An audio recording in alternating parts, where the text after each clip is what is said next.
What is going on, you guys? Welcome back to the channel. If you guys have seen the last video was us painting this engine bay.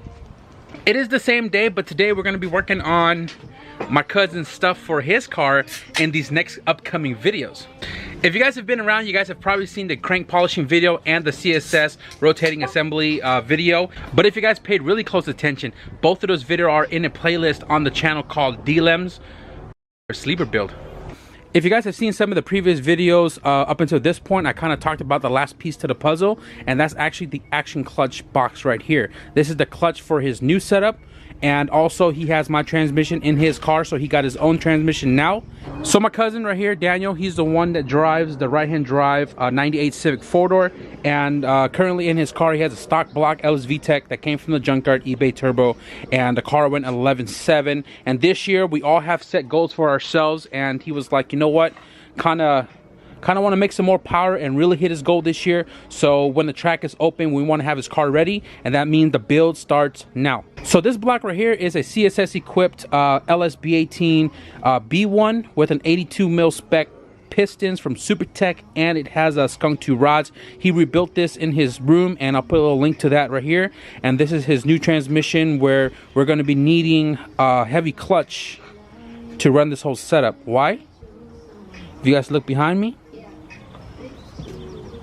this is what's going to be happening soon. That's right, guys, we are going all-wheel drive in my cousin's car, and the cat's out the bag. It's time to share it with you guys. The actual build for the car starts tomorrow. Today we're just going to assemble the short block and the transmission with the new clutch, which we'll be unpacking in a minute here. But I kind of want to show you guys his setup as far as his all-wheel drive drivetrain. Now, you guys probably seen these trailing arms I modified on the channel, and I was like, oh, Jesus probably already sold these. Yes, he did sell them, but he sold it to him. So that's an all-wheel drive wagon trailing arm, made it to an EG front half for chassis other than the wagon. So that's for my cousin. And then I pretty much gave him the wagon diff, drive shaft, viscous coupler, and the thing about this drive shaft is that it has a 310 front joint, so we don't need to run the adapter. This actually fits right onto the transfer case, and we don't need that extra $130 piece in the middle. Jesus Christ himself hooked up my cousin with this transmission and everything else for it, like the transmission transfer case. He has a CRV diff, which we're not going to be using. And what else did he give you? Everything. Shifter box. The whole nine, pretty much. But if you guys see on the floor here, he has a KTUNED TSX shifter with the all-wheel drive cables and bracketry for that transmission. There's a lot of little things that you need for this build, like we are going to be swapping out the bushings on the trailing arm. So he got himself some hard race, you said?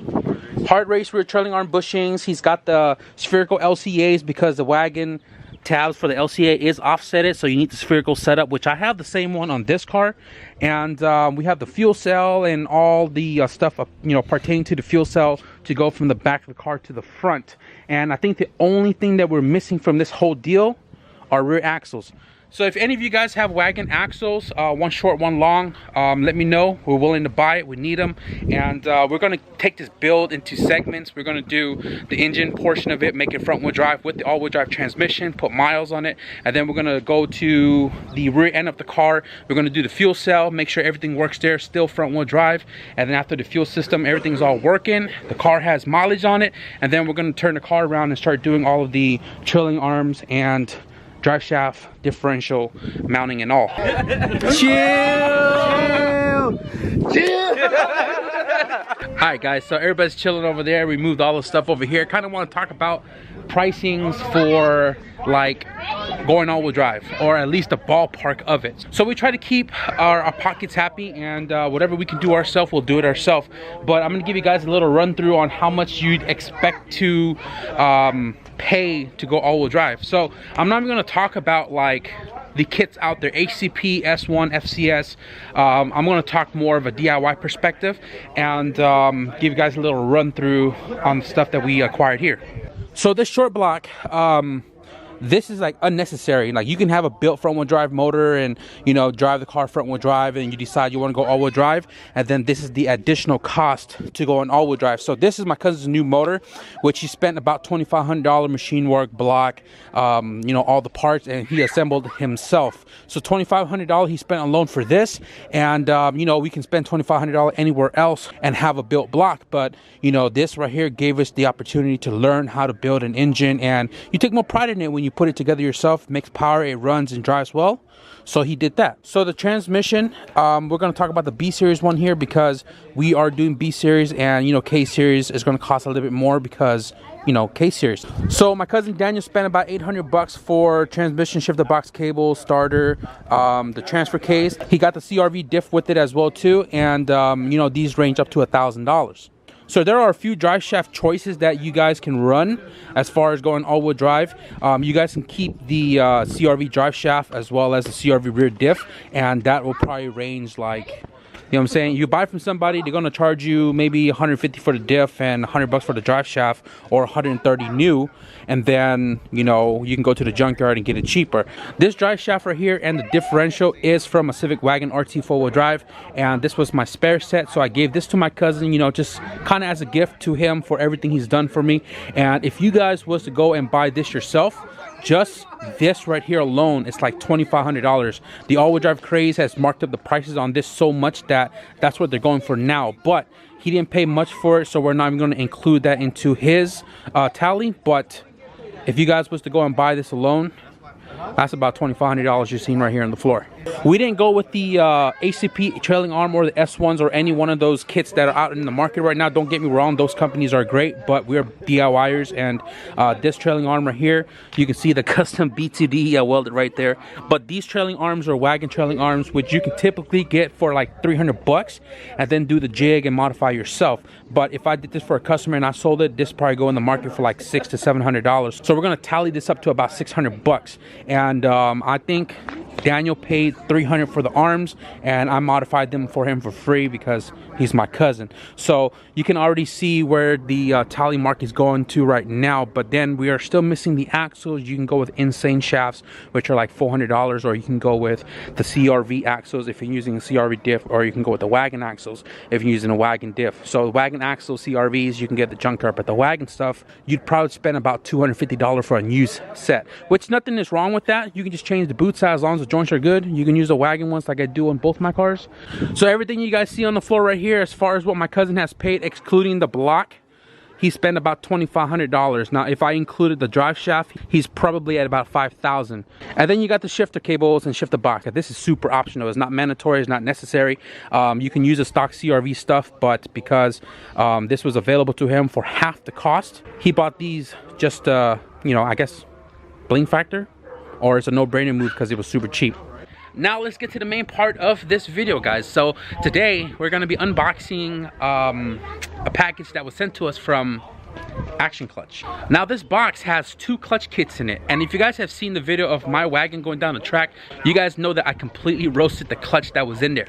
The clutch that I was running in there was a stage 3 6-puck Action Clutch, and it did great 400 plus horsepower front wheel drive, but as soon as I went all wheel drive, I destroyed it at the track at the first launch. So I figured, you know what, let's reach out to Action Clutch and see if we could you know, work something out.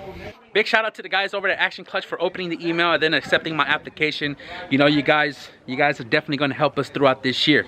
I'm truly blessed to be on board with Action Clutch. Yes, guys, they sponsored me and they sent me a clutch for my wagon. I just want to say thank you to everybody that subscribed to Dana, and just want to say that I'm thankful for this man.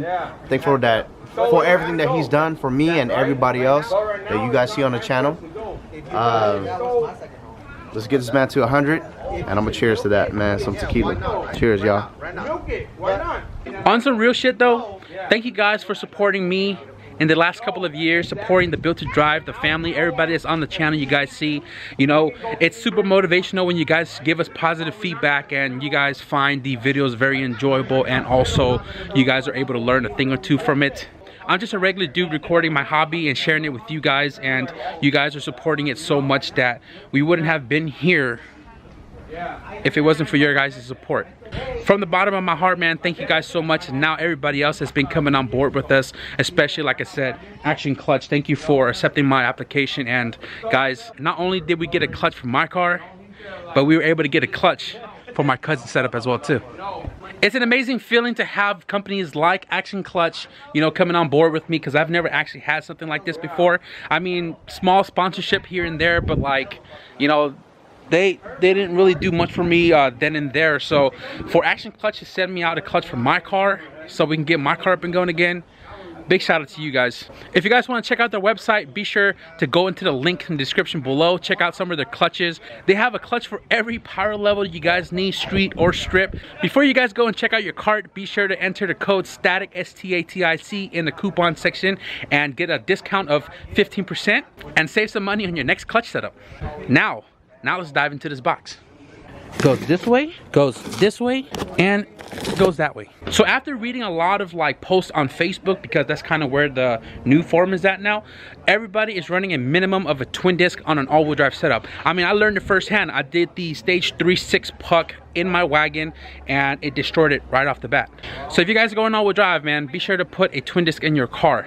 It may seem like a 6 puck would work for you, but it's only a matter of time before it's gonna go to the moon and not come back. So first box here, what do we have? Let's see. I don't know what part number that is. And then here we have the second clutch, which I also don't know what part number that is. Guys, we have 2 clutch kits right here. We have one for B series and one for K series. I believe the 2204 is the B series, 2208 is the K. But I'm gonna go ahead and take everything out of the box right now, so that way I can identify and verify which one is which. All right, so in the box, nicely packaged. You can see all the foam and even like paddings to make sure it doesn't shift around. We have an Action Clutch sticker in white. Got a little sticker right here. It says "Stay Grippin'." Hell yeah. We have the installation paper right here, and it is very important that you guys make sure to install a clutch pedal stop, because if you don't, you hyperextend your clutch or your shaft, or I forgot what it was, and you can cause your crank to start walking and start destroying your thrust. So it's important to install a clutch pedal stop, and we're definitely going to do that. Ask me how I know. Right here we have an Action Clutch lanyard. I actually still have mine somewhere in the garage with my keys. We got a brand new release bearing right there, and this is the B series kit. And the reason why I say this is a B series kit, because the K series has a fully polished flywheel, and this is a black version of it. So I'll show you guys comparison in just a second, but let's take this out of the box. Damn, look at this beauty right here. This thing is freaking looking amazing. My cousin swore he never wants to drive on a twin disc, but today, boy's gonna learn. You guys can obviously tell the difference between the flywheel on this and that. The silver one right here is the K series version. I've seen it on their website. I've seen it on a lot of their posts on IG, that the silver one is the K series version. So this is mine. That's my cousin. You're gonna learn with that twin disc. So one time I drove my CRX down to SoCal, right? Built motor, twin disc, and I was stuck in LA's traffic. It was terrible. I asked my cousin, like, man, can you jump for me? My leg is hurting. He was like, hell no. So he let me pretty much struggle the whole way in LA until we got to our hotel. Was hydro. I would have drove it. Yeah, my cable was a different story. My car was twin disc, hydro transmission, half sport actuator with a clutch cable. Yeah, that's probably why it felt a little more stiffer than it should have been, but you know what I'm saying? He's gonna have his own twin disc to drive around on now, and he's gonna have to learn that. It seems like the release bearing is specific, so if you guys are using Action twin disc, or I believe an Action disc in general, and if you guys are looking for a new release bearing, just hit up Action, get the right one for your kit, so that way you don't have any issue, especially doing all the work just to take it all back out because it wasn't the right one. Big shout out once again to Action Clutch for allowing us to come on board with you guys. We are truly stoked to run your kits in our cars, and the installation with my clutch into my motor is going to come real soon, guys. I got to get a few more things for my K so we can plant the new motor in the wagon and start making some power with the new setup. But as far as this video goes, guys, we're only going to be able to do clutch installation and mate the transmission to the block and have that all ready for tomorrow, because tomorrow is when the car is going to be coming here, so we could tear everything out, you know, his junkyard LSV Tech that's still running 111.7, but it's time to retire it so we can turn it up and go faster. And also, guys, be sure to go through all of your packaging, because the clutch alignment tool is in this thing right here, which I thought was just padding. But the clutch alignment tool is in here, guys, so don't throw it away. This will help align your clutch before you bolt it down and torque it down to specification. You're gonna need this.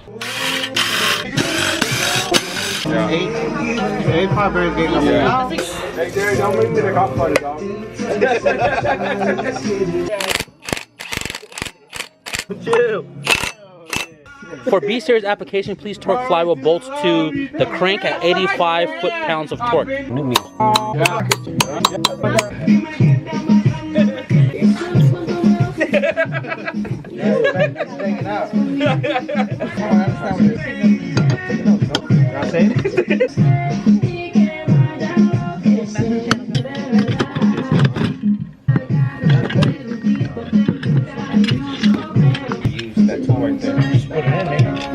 Make sure it's clean, right? It goes in not too snug, but not too much, right?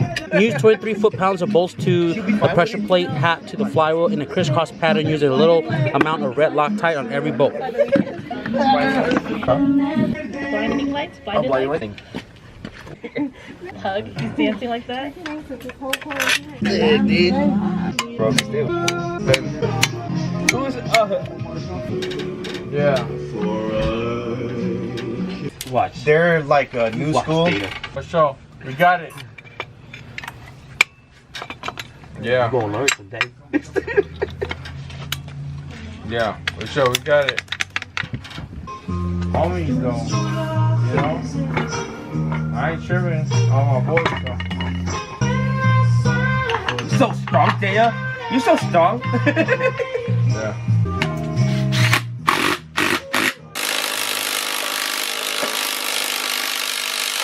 Alright guys, so everybody already went home, right? It's 10:35 right now. I just started working on Daniel's short block just a minute ago, and I noticed that the mounting point for the shifter bracket was broken. And this was Jesus Christ's old transmission, which he bought and somebody shipped it in, and it broke during shipping. So the piece that broke off is this guy right here, and this goes to the back mounting point, one of the 3 locations for the bracket. So this one is the one that broke off. It used to sit like this, right? And we only have 2 mounting points, but because the bracket is 3 points and you don't want it to be flimsy, I kind of improvised.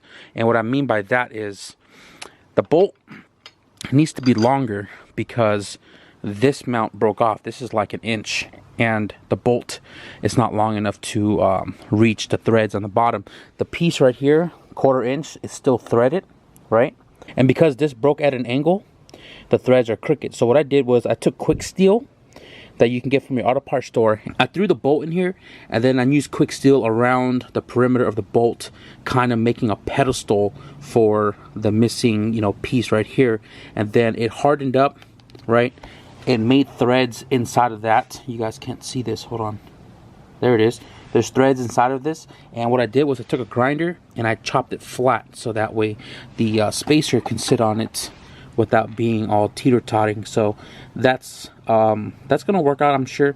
And then what I did was I took the 12mm bolt, the longest one that I had, cut another one, welded them together as straight as I could, so that way we can have a longer bolt to go from this thick of a bracket on the KTUNED bracketry here, and then go through these spacers and be long enough to thread into the bottom portion of where it's broken. So because I got to compensate the gap from the broken piece, what I did was I took this guy, threw it on there, right?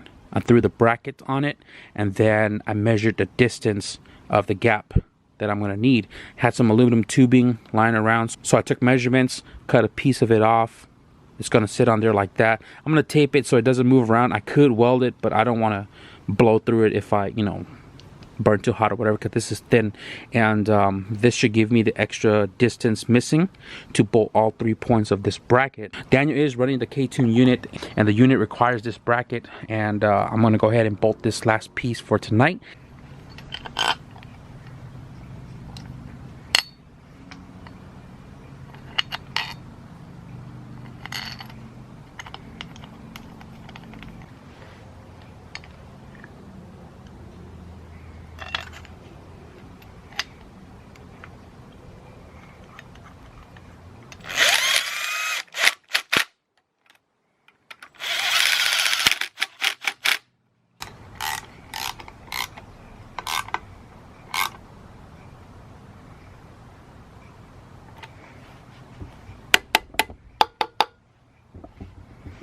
Hell yeah. And that's pretty much gonna wrap it up for today's video, guys. I hope you enjoyed this one. We have an action clutch in my cousin's car, and we have an action clutch for my wagon. Big shout out to Action Clutch for having us on board with y'all. I'm very blessed to be a part of you guys. We are definitely gonna put these clutches to use. And don't forget, guys, on your next clutch, if you guys want to save some fundage on your next setup, be sure to hit the link in the description below and use the code STATIC, STATIC, to save yourself 15% off. If you guys enjoyed today's content, be sure to give the video a thumbs up. And if you guys want to stick around for my cousin's all-wheel drive setup, be sure to hit the subscribe button now. Flick up the notification bell because we do upload 3 times a week, so stay posted for them. But with that being said, thank you guys for watching, and I'll see you guys in the next video. Peace.